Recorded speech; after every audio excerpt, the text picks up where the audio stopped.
Calendar killer अपनी शातिर दिमाग का इस्तेमाल कर बहुत ध्यान से अपनी विक्टिम्स को जान से मारने का प्लान करता है। क्लारा उसका अगला निशाना है। क्या वह किलर के गुस्से से बच पाएगी या उसकी मौत के कैलेंडर में अगला नाम बन जाएगी? समय तेजी से बीत रहा है। फिल्म की शुरुआत होती है क्लारा के बेसमेंट में बेहोश पड़े होने से, दीवार पर एक थ्रेड के साथ जिसमें उसकी और उसके पति की फोटो और एक मौत की तारीख खून से लिखा है। फिर खबर आती है कैलेंडर किलर की, जो अपनी विक्टिम्स को पहले से बताई गई तारीख पर मारता है और अक्सर उनके नाम और मौत की तारीख को खून से दीवारों, बाथरूम के कांच या किसी जगह पर लिखता है। फिर सीन जूल्स पर शिफ्ट होता है, जो घर से हेल्पलाइन के लिए काम करता है, जो रात 8 बजे से 2 बजे तक ऑपरेट करता है। जूल्स को लगता है कि उसके घर में कोई और भी मौजूद है। वह चेक करने के लिए उठता है लेकिन कोई नहीं मिलता। तभी उसकी लैपटॉप पर एक और कॉल आती है। यह कॉल एंजेलिका का है, जो मेक्सिको के बस स्टॉप पर है। उसके सामने 5 आदमी खड़े हैं जो उसे इस तरह घूर रहे हैं कि वह डरने लगती है, क्योंकि बस आने ही वाली है।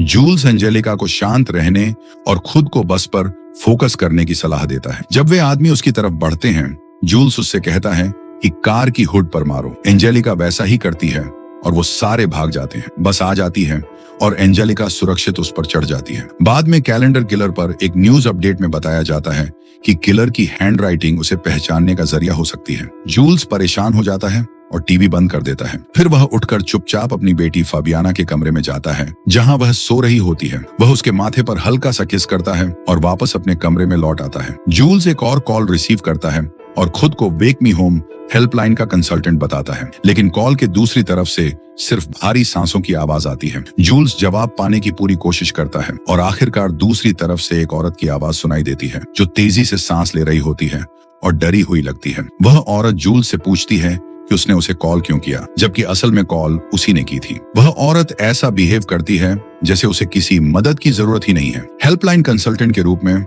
जूल्स उससे कहता है कि फोन मत काटो, क्योंकि उसे लगता है कि वह मुश्किल में है। वह औरत, जो अभी भी तेजी से सांस ले रही होती है, बार बार कहती है कि अब किसी भी मदद के लिए बहुत देर हो चुकी है। जूल्स उससे पूछता है कि उसे ऐसा क्यों लगता है और क्या हुआ है। जवाब में औरत एक शॉकिंग राज बताती है कि आज रात उसकी हत्या हो जाएगी।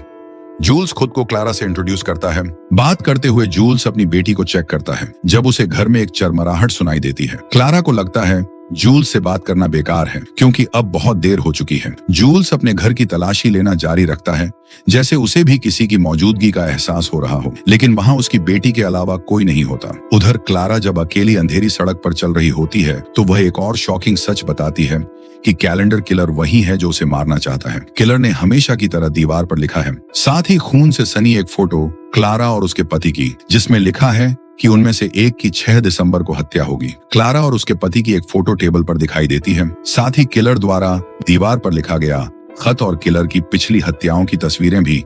एक आदमी इन तस्वीरों को उठाते हुए दिखता है, लेकिन उसकी इंटेंशंस अनक्लियर हैं। वह कौन है? क्या वह कैलेंडर किलर है या कोई और? दूसरी तरफ जूल्स क्लारा को पुलिस को सूचना देने की सलाह देता है, लेकिन क्लारा बताती है कि कोई उस पर विश्वास नहीं करता, यहाँ तक कि उसका पति भी, जिसे लगता है कि यह उसकी इमेजिनेशन है और वह इस पर हंसता है। जूल्स को क्लारा के लिए सहानुभूति महसूस होती है और वह सोचता है कि इसमें हंसने जैसा क्या है। इसके बाद क्लारा कुछ खोजती हुई दिखाई देती है, जिससे जूल्स को लगता है कि वह गैराज में है। जब वह खुद के लिए जूस लेता है तो वह क्लारा से पूछता है कि वह क्या कर रही है, लेकिन क्लारा कोई जवाब नहीं देती। अचानक जूल्स की नाक से खून उसके गिलास में टपकने लगता है। फिर वह क्लारा से रुकने को कहता है और जल्दी से अपने बैग से टिश्यू निकालकर नाक पर लगाता है ताकि खून रुक सके, और कुर्सी पर बैठ जाता है। इस बीच वो आदमी जिसने फोटोज देखी थी, क्लारा को स्ट्रीट पर ढूंढने की कोशिश कर रहा होता है। जूल्स क्लारा से उसके घर की स्थिति के बारे में पूछता है। बातचीत के दौरान क्लारा को पता चलता है कि कॉल रिकॉर्ड की जा रही है और अगर आज रात उसकी हत्या होती है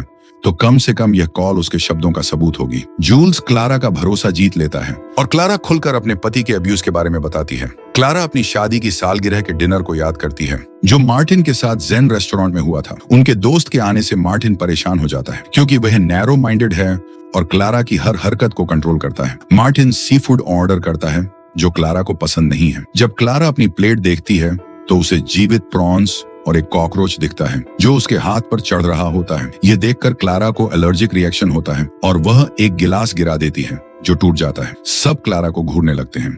अपनी प्लेट दोबारा देखने पर क्लारा को केवल नॉर्मल कुक्ड सी फूड दिखता है और उसे एहसास होता है कि यह सब उसकी इमेजिनेशन थी। मार्टिन गुस्से में क्लारा पर दवाइयां बंद करने का इल्जाम लगाता है और उसे धमकी देता है कि वह उसे फिर से किसी क्लिनिक में भर्ती कर देगा, क्योंकि वह नहीं चाहता कि उनकी बेटी अमीली की माँ मानसिक रूप से अस्थिर हो। फिर मार्टिन जबरदस्ती क्लारा को सी फूड फोर्क से खिलाने लगता है। क्लारा के चेहरे से साफ दिखता है सिर्फ मार्टिन को खुश करने के लिए, और ऐसा लगता है कि वह उल्टी कर देगी। डिनर के बाद मार्टिन लिफ्ट में क्लारा का फोन उससे छीन लेता है। फिर वह उसे एक क्लब ले जाता है जहां एक बोल्ड लड़की उन्हें वीपी नाइट में वेलकम करती है। क्लारा को समझ नहीं आता कि वीपी नाइट का क्या मतलब है। एक महिला मार्टिन को एक ब्रोचर देती है और चली जाती है। पार्टी में सभी लोग सिल्वर मास्क पहने होते हैं और मार्टिन भी एक मास्क पहन लेता है। लोग क्लारा को जंगली नजरों से घूरते हैं। स्विंग और कुछ मर्द क्लब में औरतों के साथ वाइल्ड तरीके से बर्ताव, जिससे क्लारा असहज महसूस करती है और क्लारा वहां से जाना चाहती है, लेकिन मार्टिन उसे रुकने के लिए मना लेता है। तभी क्लारा कुछ अजीब देखकर और ज्यादा शॉक्ड हो जाती है। एक लड़की प्लास्टिक में लिपटी हुई होती है जैसे कोई गुड़िया, और एक आदमी उसका गला दबा रहा होता है। मार्टिन उसे शांत करने की कोशिश करता है और कहता है कि ये औरतें इसके लिए पैसे लेती हैं और पैसे बच्चों की फाउंडेशन को डोनेट की जाती है। तभी क्लारा बेहोश हो जाती है। आपको क्या लगता है, फिल्म हो या असली जिंदगी? ऐसा कभी आपने सुना है? और क्या ये सच हो सकता है? कमेंट में जरूर बताएं।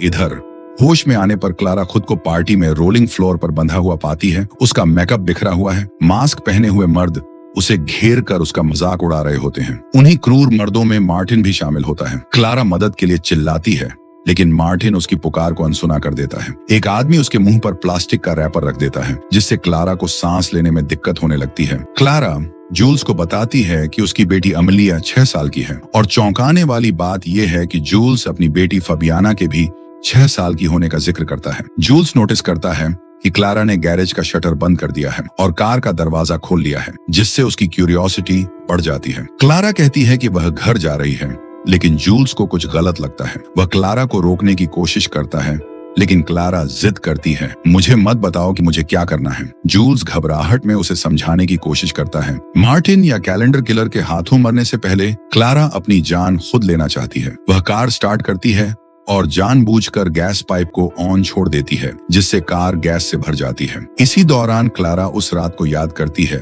जब क्लब में वह उन निर्दयी मर्दों, जिसमें उसका खुद का पति भी शामिल था, के हाथों बुरी तरह एक्सप्लॉइटेड हुई थी। मुझे उम्मीद है आप लोगों को अभी तक की कहानी पसंद आ रही हो गई, तो सब्सक्राइब, लाइक एंड शेयर जरूर करें। नहीं तो एक आदमी क्लारा पर हमला करता है, लेकिन मार्टिन बीच में आकर उसे रोक देता है, क्योंकि वह नहीं चाहता कि क्लारा हॉस्पिटल में पहुंचे। मार्टिन क्लारा को उठाकर एक महिला को सौंपता है, जो उसे रूम में ले जाकर पेन किलर देने की बात कहती है। क्लारा आईने में अपने चोटों के निशान देखती है। जैसे ही महिला पेन किलर लेने जाती है, क्लारा भागने की कोशिश करती है। मार्टिन उस महिला से क्लारा के बारे में पूछता है। इस बीच क्लारा लड़खड़ाते कदमों से क्लब से बाहर निकलती है और सड़क पर दौड़ने लगती है। वह पीछे मुड़कर देखती है कि क्लब के मास्क पहने मर्द उसका पीछा कर रहे हैं। घबराई हुई क्लारा और तेज दौड़ने लगती है, लेकिन जब वह फिर से पीछे देखती है तो वहां कोई नहीं होता। इन ट्रॉमेटिक घटनाओं को याद करते हुए क्लारा वीगो को एक वॉइसमेल छोड़ती है। वह अपनी बेटी एमिली के लिए एक मैसेज रिकॉर्ड करती है, जिसमें वह कहती है कि वह उससे कितना प्यार करती है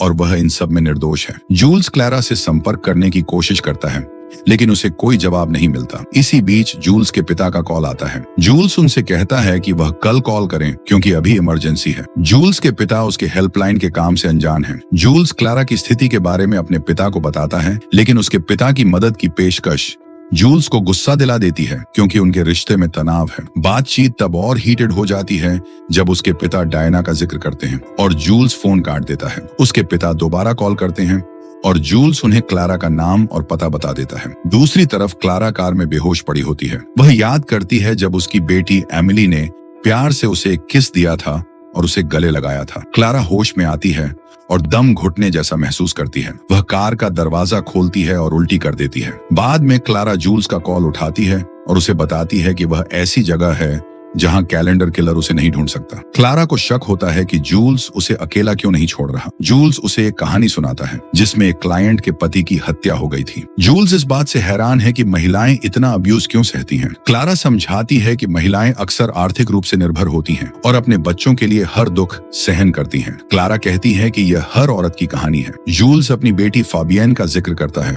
और बताता है कि उसकी पत्नी दयाना ने डिप्रेशन के इलाज के दौरान अपनी जान ले ली। क्लारा खुलासा करती है कि वह भी डिसोशिएटिव डिसऑर्डर से पीड़ित है। जूल्स की पत्नी दयाना गंभीर डिप्रेशन से जूझ रही थी।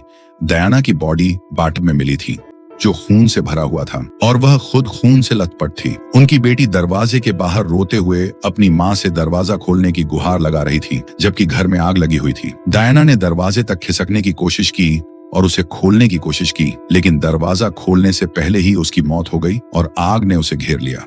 जूल्स उस समय बर्लिन फायर डिपार्टमेंट के कॉल सेंटर में ड्यूटी पर था जब एक आदमी ने आग की सूचना दी और एक बच्चे के चीखने की बात कही। शुरुआत में उस आदमी ने गलत पता दिया, लेकिन दोबारा पूछने पर उसने सही पता दिया, जो था 24 प्रिंस रेगेंट, और वह जूल्स का अपना घर था। जूल्स अपनी कहानी बताते हुए क्लारा को अपनी दर्द भरी यादें साझा करता है। उसने बताया कि जब वह घर पहुंचा तो पूरा इलाका सिक्योरिटी से घिरा हुआ था। उसने बाटब खून से भरा देखा और वहां 2 लाशें थीं, डायना की, जिसकी जली हुई हाथ की उंगलियां साफ दिख रही थी, और उसके बेटे की। जूल पूरी तरह टूट गया था।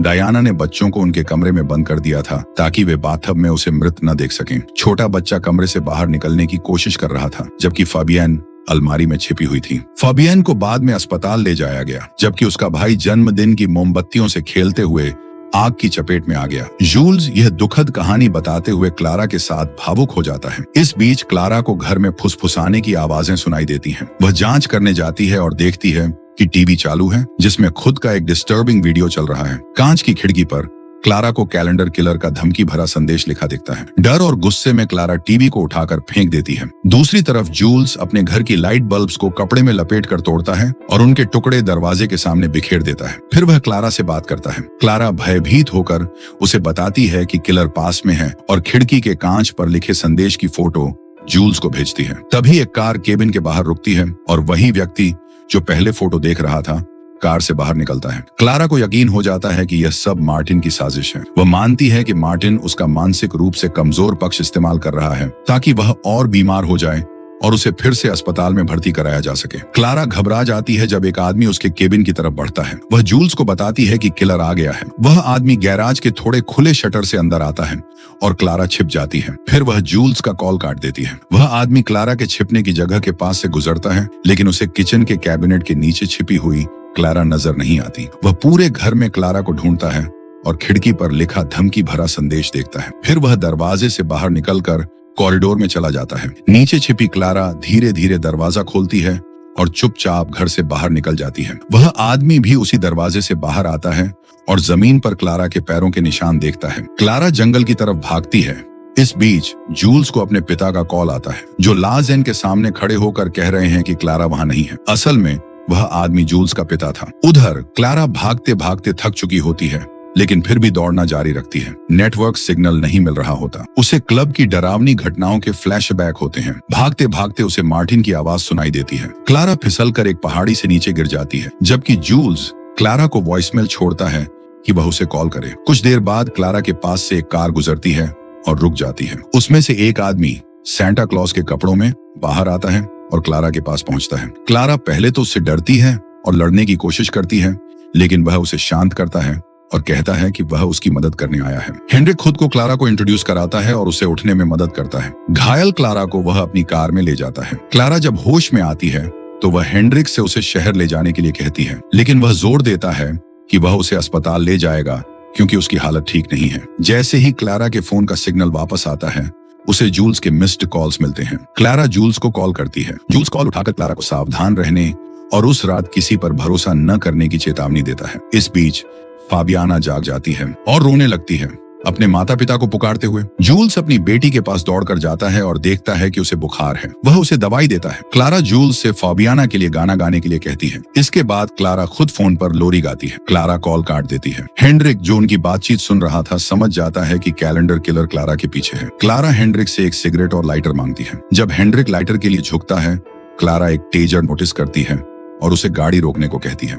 हेनरिक क्लारा को शांत करने के लिए कार रोकता है, लेकिन तभी मार्टिन वहां आ जाता है। वह हेनरिक को गाड़ी से बाहर खींचता है और बेरहमी से उसकी पिटाई करता है। क्लारा बीच बचाव करने की कोशिश करती है। क्लारा हेनरिक को बर्फ में जमने के लिए छोड़ नहीं सकती, इसलिए वह हेनरिक को उठाकर वापस कार में बिठाती है। फिर वह मार्टिन की कार में बैठकर वहां से चली जाती है। जूल्स का पिता इस पूरे दृश्य को दूर से देख रहा होता है। गाड़ी में सफर करते हुए मार्टिन क्लारा से अनावश्यक सवाल पूछता है और क्लारा उसे कैलेंडर किलर के धमकी भरे संदेश की फोटो दिखाती है। हालांकि मार्टिन पर इसका कोई असर नहीं होता। वह बताता है कि उसने पहले ही पुलिस को उस संदेश के बारे में सूचित कर दिया था जो उसने घर पर पाया था। इस बीच जूल्स को फिर से अपने घर में किसी की मौजूदगी का एहसास होता है। वह उठकर चाकू निकालता है। गाड़ी में क्लारा अपने फोन पर यह देखने के लिए चेक करती है कि क्या वीगो ने उसे संदेश भेजा है। मार्टिन अपने व्यवहार को सही ठहराने की कोशिश करता है, लेकिन क्लारा इससे सहमत नहीं होती। फिर वह गाड़ी रोकता है। गुस्से में आकर क्लारा पर वह हमेशा उसे उकसाती रहती है। क्लारा क्लब की घटनाओं के बारे में शिकायत करती है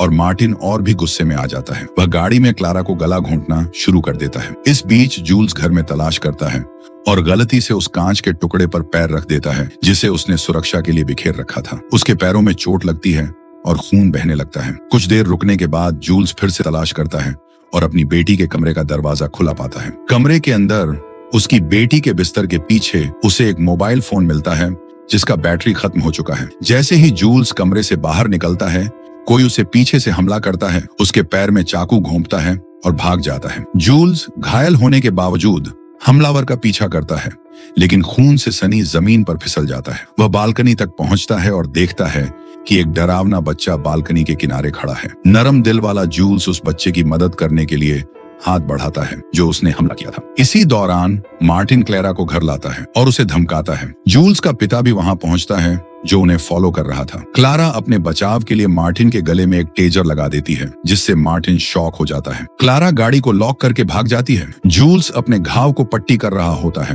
क्लारा अपने घर में प्रवेश करती है, वीगो को कॉल करती है और अंदर जाती है, जहाँ वह जूल्स द्वारा बिखेरे गए टूटे कांच पर अपने कदम रख देती है। वह मेज पर अपना लैपटॉप देखती है और जूल्स की आवाज में लोरी सुनती है। क्लारा जल्दी से अमली के कमरे में दौड़ती है और देखती है कि जूल्स अमली के पास बैठा हुआ है। क्लारा हैरान हो जाती है। जूल्स क्लारा को कमरे से बाहर ले जाता है ताकि अमली को परेशान न किया जा सके। फिर एक और रहस्य सामने आता है। वह बच्ची जूल्स की बेटी फाबियाना नहीं, बल्कि क्लारा की बेटी अमिली है। जूल्स क्लारा को बेडरूम में ले जाता है जहां कैलेंडर किलर का धमकी भरा संदेश लिखा होता है। क्लारा को यह समझ में आता है कि जूल्स ही किलर है। जूल्स क्लारा को बताता है कि उसने घर भर में कैमरे लगाए थे ताकि वह मार्टिन के उसके साथ किए गए दुर्व्यवहार को देख सके। क्लारा भागने की कोशिश करती है और चाकू पकड़ने की कोशिश करती है, लेकिन जूल्स उसे हरा देता है। बाहर मार्टिन एक बोतल से कार की खिड़की तोड़ता है और भाग जाता है। जूल्स क्लारा को बांधता है और कहता है कि अब केवल 10 मिनट बाकी हैं और या तो क्लारा या मार्टिन को मरना होगा। मार्टिन जो छिपा हुआ था उनकी बातचीत सुनता है और जूल्स पर लकड़ी से हमला करने की कोशिश करता है। हालांकि जूल्स अपनी परछाई को सामने के दरवाजे में देखता है और हमले से बच जाता है। फिर वह मार्टिन को भी बांध लेता है। जूल्स का पिता आता है और वीगो का डेड बॉडी पाता है।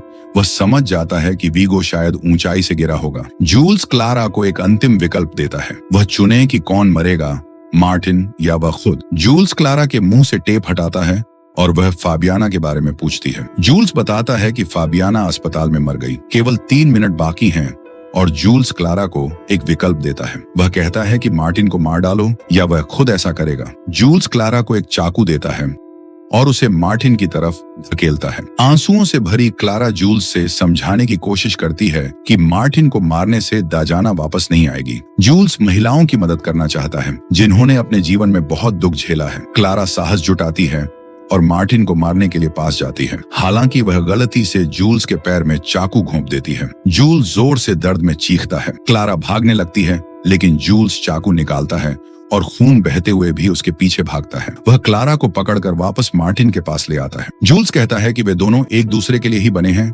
और वह चाकू के साथ हमला करने के लिए तैयार है। अचानक किसी ने जूल्स को पीछे से गोली मार दी और वह गिरकर मर जाता है। क्लारा देखती है कि गोली चलाने वाला वही आदमी है जिसने पहले कैबिन हाउस पर पहुंचकर उसे कैलेंडर किलर समझा था। शूटर अपने आप को जूल्स के पिता बताता है जिसने जूल्स की लिखावट को टीवी पर देखा था। क्लारा तुरंत खुद को आजाद कर लेती है और अपनी बेटी अमिली के पास दौड़कर जाती है, उसे गले लगाती है। फिल्म का सीन एक समारोह में बदल जाता है। लोग मार्टिन की प्रशंसा कर रहे होते हैं कि उसने वह डरावना समय सहा। मार्टिन के पुरस्कार वितरण के ऐलान के बजाय एक आवाज संदेश बजता है जो उसकी असलियत को सामने लाता है। यह रिकॉर्डिंग क्लारा के फोन से है जिसे उसने कार में वीगो के संदेश को चेक करने के लिए इस्तेमाल किया था। पुलिस आती है और मार्टिन को गिरफ्तार कर लेती है। अंत में मार्टिन को 5 साल की सजा होती है। क्लारा आखिरकार मार्टिन से मुक्ति पाती है और अपनी बेटी एमिली के साथ एक नई जिंदगी शुरू करती है।